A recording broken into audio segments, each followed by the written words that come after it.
The Story of Doctor Dolittle by Hugh Lofting. Originally published in 1920. Pudderby. Once upon a time, many years ago, when our grandfathers were little children, there was a doctor, and his name was Dolittle. John Dolittle, M.D. M.D. means that he was a proper doctor and knew a whole lot.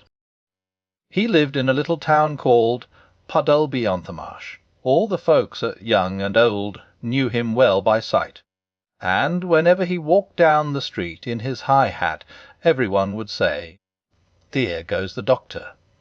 He's a clever man," and the dogs and the children would all run up and follow behind him, and even the crows that lived in the church tower would caw and nod their heads.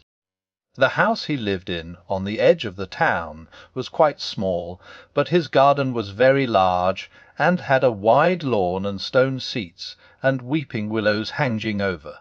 His sister, Sarah Dolittle, was housekeeper for him, but the doctor looked after the garden himself. He was very fond of animals, and kept many kinds of pets.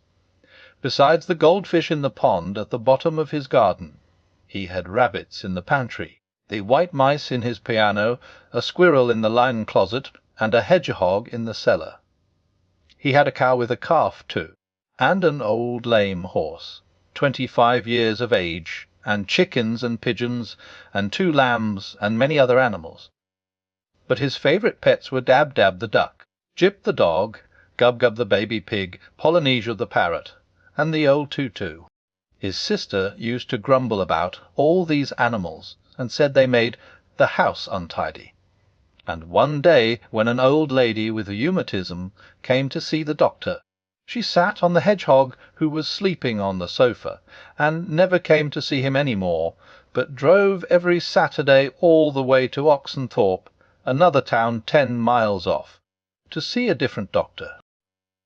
Then his sister, Sarah Dolittle, came to him and said, "John, how can you expect sick people to come and see you when you keep all these animals in the house?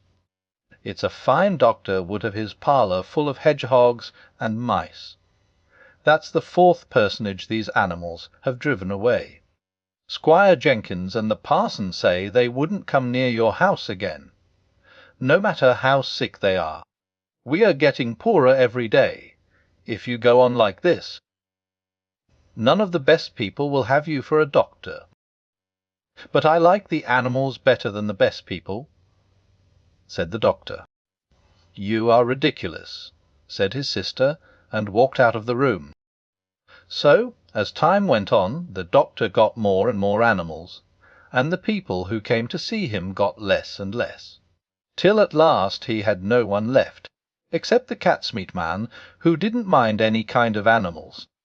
But the cat's-meat man wasn't very rich, and he only got sick once a year, at Christmas time, when he used to give the doctor 6pence for a bottle of medicine. 6pence a year wasn't enough to live on, even in those days, long ago, and if the doctor hadn't had some money saved up in his money-box, no one knows what would have happened.